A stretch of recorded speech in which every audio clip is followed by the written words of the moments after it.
zaman dahulu, hiduplah seorang pemuda bernama Joko Getuk yang hidup di sebuah desa di Jawa Tengah. Ia hidup bersama ibunya yang bernama Mbok Mira. Sehari-hari Joko berburu binatang dan ibunya bekerja sebagai pedagang di pasar. Di suatu pagi, di tidurnya yang lelap, Joko bermimpi misterius. Apa arti mimpi barusan ya? Kok bisa aku bermimpi bertemu bidadari yang sangat cantik? Ketika Mbok Mira sedang asik menghias diri, tiba-tiba teman Joko menjemputnya untuk berburu. Kak Joko! Kak, ayo berburu sebelum matahari naik. Joko, anakku sayang, sudah ada temanmu di depan. Mereka ingin mengajakmu berburu. Iya Bu, kalau begitu aku pamit ya. Lepas Joko berburu, Mbok Mira tetap melanjutkan menghias diri. Kemudian datanglah Mbok Lastri yang ingin bertemu dengan Mbok Mira karena sudah lama tidak bertemu dengannya.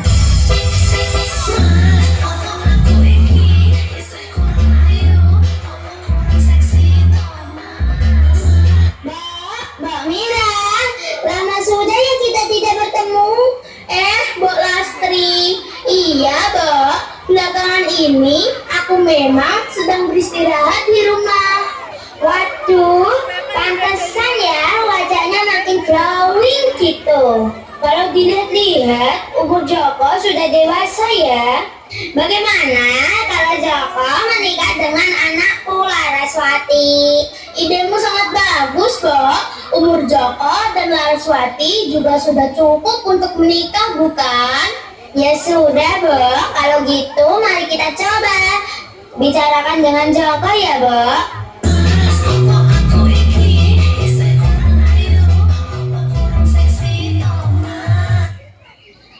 Di tengah-tengah perjalanan berburu, akhirnya Joko menceritakan mimpinya kepada teman-temannya. Kalian tahu nggak sih, aku bermimpi menikah dengan seorang bidadari yang cantik jelita. Yakin cuma mimpi atau jangan-jangan itu hanya halusinasi saja? Iya, mana mungkin ada bidadari cantik mau denganmu. Sudahlah, pasti itu hanya halusinasimu saja. Iya tuh, dasar tukang halu. Mana mungkin aku halu? Sudahlah, kalau kalian tidak percaya. Matahari telah terbenam. Joko dan teman-teman kembali dengan tangan kosong.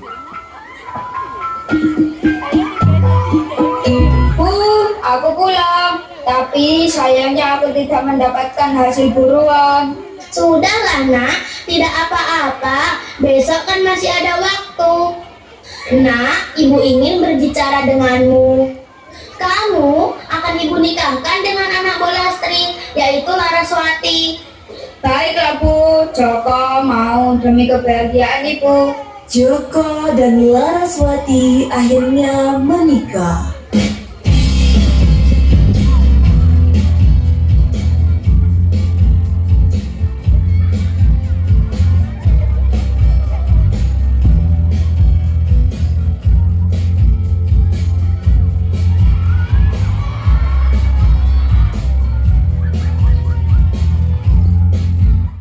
Joko dan Laraswati siap menjalani hidup bersama.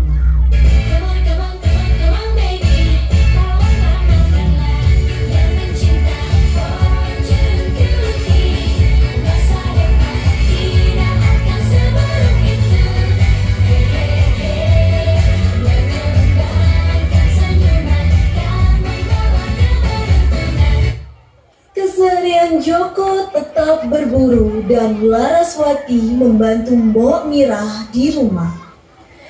Pada suatu hari, Joko kembali berburu dengan teman-temannya. Istriku, Iya sayang. aku pergi berburu dulu ya. Iya, sama siapa? Seperti biasa bersama teman-temanku. Apa kamu yakin hanya pergi berburu? Iya istriku sayang, percayalah padaku. Aku harus bergegas sebelum matahari semakin terik. Joko dan teman-temannya menuju sungai untuk menangkap ikan. Ketika baru beberapa langkah, Joko dan teman-temannya mendengar suara sekelompok perempuan. Wah, cantik-cantik banget kayak bidadari. Itu orang mana ya? Kok aku tidak pernah melihat mereka? Buset, itu bukan orang tapi bidadari weh. Geser lah. Jangan berisik nanti kita ketahuan.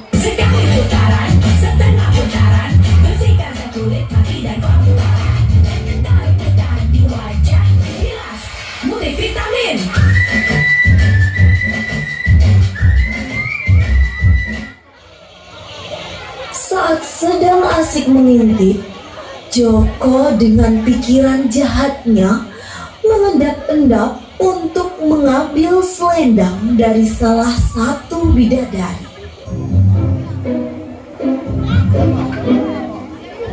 Di sini airnya sangat segar ya.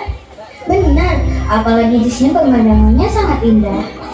Apalagi di sini jarang sekali terjamah oleh manusia. Bentar-bentar, kalian ngerasa gak sih kayak ada yang ngintip? Hah? Masa iya sih? Hei, lihat-lihat di belakang kita ada yang ngintip kita dari tadi. Dasar, mata keranjang, lelaki tidak tahu diri. Sepertinya tempat ini sudah tidak aman buat kita. Iya, ayo kita kembali ke kayangan saja. Saat sedang mencari selendang untuk kembali ke kayangan, Nawang Wulan tidak menemukan selendangnya. Gawat, selendangku gak ada. Gimana ini? Coba cari dulu yang benar, pasti ketemu. Kamu dari tadi gak lihat? Aku cari-cari selendang.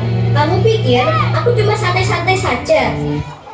Saat mereka sedang berdebat, datanglah Joko dan teman-temannya. Hai nona, apakah ada yang bisa saya bantu? Oh, jangan-jangan kalian ya yang ambil selendangnya. Waduh, jangan asal lucu ya. Kami loh tidak tahu apa-apa. Sebenarnya ada apa sih? Selendangku hilang, sedangkan kami harus kembali ke kayangan. Jika tanpa selendangku, aku tidak bisa kembali ke kayangan. Bagaimana sementara waktu kamu ikut aku pulang dulu? Besok kita cari lagi selendangmu itu. Ayo kita kembali ke kayangan saja. Kalian mau meninggalkanku sendirian di sini? Iyalah, mau bagaimana lagi? Nanti kita semua tidak bisa kembali. Lebih baik kamu sama pemuda itu saja dulu.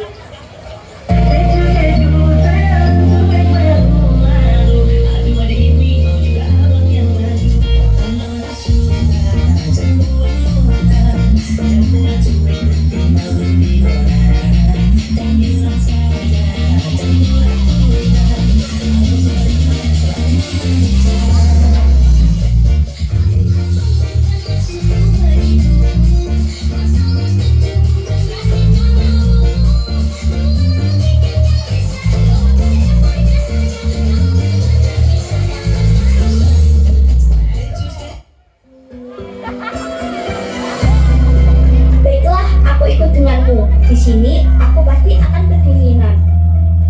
Akhirnya, Nawang Wulan ikut pulang ke rumah Joko. Sedangkan bidadari-bidadari lainnya kembali ke kayangan. Bersama Nawang Wulan, Joko mengendap-endap masuk ke rumahnya. Dan Kebetulan istri serta ibunya sedang tidak di rumah.